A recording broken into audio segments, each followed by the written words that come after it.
Right then, only fair if we go straight to the world of business, and no time to waste. I've got the editor of Business Insider SSA once again in the studio with me, talking about Rotus Oddiri. Welcome, bruv. Thank you for having me. Good memory. Last week we had quite an interesting one with, as regards South African Airways, but this week is totally very, very different. We'll start up with this proposition from the ECOWAS Single currency. We hear the regime is to be delayed again. According to reports, only Togo have made the convergence criteria for the ECOWAS Single currency. But, yes. This has been coming. It's not today we started this discussion, though. Since the 70s, I believe. They came back again in 2000. They're supposed to be ready in 2013. The single currency, if you think about it, is supposed to make things easy. Imagine ECOWAS countries, you being able to visit Togo and using one currency to trade. You don't have to change your naira to dollars to be able to go to another ECOWAS country. So it's supposed to facilitate free trade, ease of travel and trade and so on and so forth. But it's not easy. If you look at what the Eurozone went through before they could actually get that together, even after the Eurozone was able to come together with their single currency, the euro, they had a number of issues. Greece pretty much flunked out as an economy, and they had a number of issues. So what's happening here is that in order for the ECOWAS single currency to work, you need the countries that are involved to have some kind of synergy. And there are a number of conditions that they've requested. So there were some primary and secondary conditions, one of which is that inflation has to be in single digits. This is for all the countries that are involved. Only Togo has met that. Nigeria, for example, inflation just went up to 11.6 because of the border closure and a number of things. So how do you get a single digit Togo inflation? Used, the French, That's another point. Might as well go to that. I was going to get to that. So you've got the Francophone countries, about 8 of them, that are tied to the franc, and so they've had a stable currency, lower interest rates, assisted by France. Are you now going to make them disentangle that so that they can become part of ECOWAS? They've got really high, high numbers in terms of currency spend for expenditures and products, in other parts of West Africa like Nigeria and even Ghana. Okay, Ghana have the cedis, Nigeria's got the naira. It's the franc is clearly, West African franc is clearly widespread across West Africa. Exactly. And also that's Togo. But how come Togo actually met this criteria? Well, I mean, Togo, look, you can fit Togo inside Lagos. So it's a small country, well run. As small as they are, whether you're big or small, you still have to run your economy properly. So they've done well as far as their conditions are concerned. They also have to have positive real interest rates. So, like for example, your treasury bill rates or bond rates have to be higher than inflation. That's for you to be positive. So in Nigeria, inflation is 11.6. T-bills are doing what? A 90-day T-bill, I think, is doing about 5 or 6%. So that's negative. 11 minus 5 is you're in the negative zone. So what else? Your budget deficit as a ratio to GDP shouldn't be more than 4%. So there's a number of conditions. And now it's not just one country. They all in the ECOWAS region have to be uniform, because once this comes into play, the countries in the respective countries lose their central bank independence. So the Central Bank of Nigeria, Central Bank of Togo, all those, they all have to now accede to. Look at, we have the European Central Bank for the Eurozone, one central bank that dictates monetary and fiscal policy. So, if you look at all those conditions, that's the reason why they haven't come together. They're saying they pushed this thing back. Like I said 2013. They said 2019. They're now saying 2020. Yeah, and Olisa, it's not going to be happening next year. Until all the countries are uniform. Like, is Nigeria really going to lose its central bank independence with everything the central bank has been doing? What's the strength of the naira compared to these other currencies right now? The naira has been stable, right? It's been stable for about 2 years now, or even longer, 360. However, what has gone into play for it to be that stable? The central bank has been pumping lots of dollars into the system in order to keep the naira stable. So it's spending a lot of money. So you're not going to tell the Central Bank of Nigeria to let go of that independence and now free up its monetary and fiscal policy to a central ECOWAS central bank. It's going to be tough. And other countries in that region. And also the Francophone countries, that's another big one we haven't even gotten to yet. I don't think they'll want to let go of where things are now. although it's been criticized, some of them want to disengage. I think Ivory Coast also want to disengage from France. Everything's still monetized by exactly. France, you know. But then it's monetized, but still France is giving you stability. So there's that debate. So look, it's a huge project, and you know, again, Nigeria is what? 67% of ECOWAS is the largest one. So, you know, a lot is going to depend on what happens in Nigeria. There's the free trade issues. It's really complicated. So I don't see the 2020 thing. I personally don't see it happening. Pipe dream, I suppose? Yeah, as of right now, because, you know, again, you are now tied to the fortunes of another African country. So when Greece was facing its issues in the Eurozone, Greece couldn't print its own currency. When they had to, the European Central Bank was dictating that everything that happened with Greece. So Germany, which was also in the Eurozone, didn't want them to give some certain concessions to Greece because it would affect them. So now we're in a shared pool. Everybody's a neighbor now, central currency, so there's a lot of issues there. So before that one happens,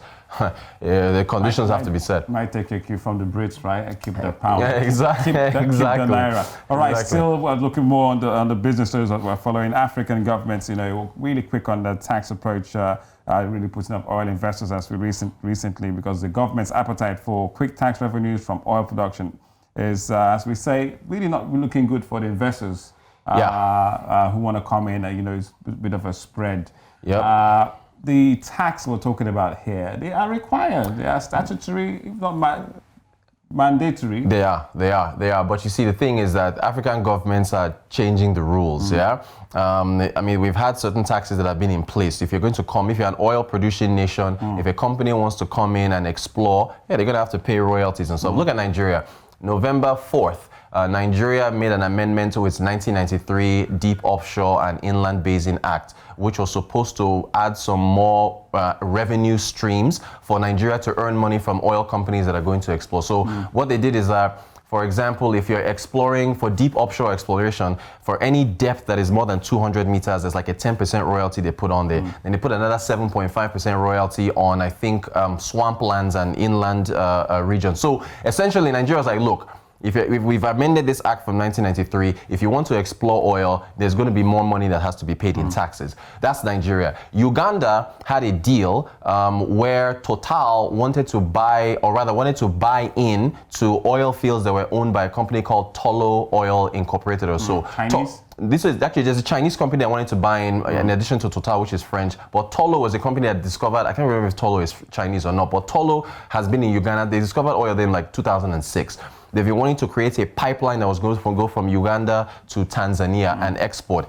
But the deal fell through because of the tax implications. Uganda wanted to impose more taxes on the exploration, so it fell apart. So as of right now, people that were supposed to get jobs to do the project have been dismissed. There's been they still have to do more negotiation. So the story is, if you look at Nigeria, you look at Uganda, you look at other oil regions, the African countries, they are resource strapped right now. If you're a resource economy, is it a case of the governments, you know, desperately trying to milk as much as they can, you know, from these companies? But how do they balance, you know, looking to get that revenue, but importantly, keeping investors happy? That's the point. See, and that's a very good question. You need more money, and you're trying to get it, but from these companies. But then you don't have the expertise to explore the oil. You need those companies to do that. So the balance is in restraining, you know, the amount of new taxes that you're imposing on these companies in order not to discourage investment coming in. It's a tough balance because when you're a resource-based economy, you need money from this resource. But one of the answers is to diversify. If you diversify revenue and look at renewable energy and look elsewhere, you won't have that much pressure that you're putting to raise revenues from the oil, for taxes from the oil fields. We know that the Africa Energy Outlook 2020 report says that, you know, such hostile environments, you know, will really diminish the interest in foreign investors, particularly the Chinese oil firms looking to invest about $15 billion in the sector in the next 4 years. That's a lot of money that, you know, even, you know, many governments are not going to turn a blind eye to. Look, $15 billion. Nigeria's budget, for example, is 25 billion. So that's just 10 billion away from our entire budget. So it's a huge amount of money. And so the Chinese are not just in oil and gas, you know, in infrastructure, rail, they've been doing a lot of things. That big Beltway project that they have is going to run through some African countries. So again, the governments have to tread carefully, make sure that they do not scare away these investors because they need the money that's coming in, you know, as far as this investment is concerned. But it's a delicate balancing act for them as far as this is concerned. All right, more news this time in the world of business. We've got Rotus Oddiri right here, really breaking it down. Let's talk about Jumia, because it's another one again. This time they're suspending delivery services in the East African country of Rwanda. Yes, and it's not the first time we're hearing, Jumia in certain parts of Africa, just basically calling it a wrap over there. Still booming in countries like Nigeria and other regions in West Africa. But the online retailer said it will suspend its food and drinks delivery services in Rwanda as effective of December 9th. So it's already happened already. Correct, yeah. They've been facing challenges. They were once called the Amazon of Africa, but the difference is that Amazon is doing its business in the United States, where people have more disposable incomes. E-commerce channels with the internet, broadband, and so on are more fluid, and ease of doing business is much easier there than it is here. So it was a daunting task for them. Their initial strategy was a full court press. I mean, they were everywhere, and well, it's in 16, 17 African countries. Now I think they've scaled down to 12. Closed down in Rwanda, closed down in Tanzania, closed down, I believe, in Cameroon. I think Kenya, they just made an announcement that they laid off some workers.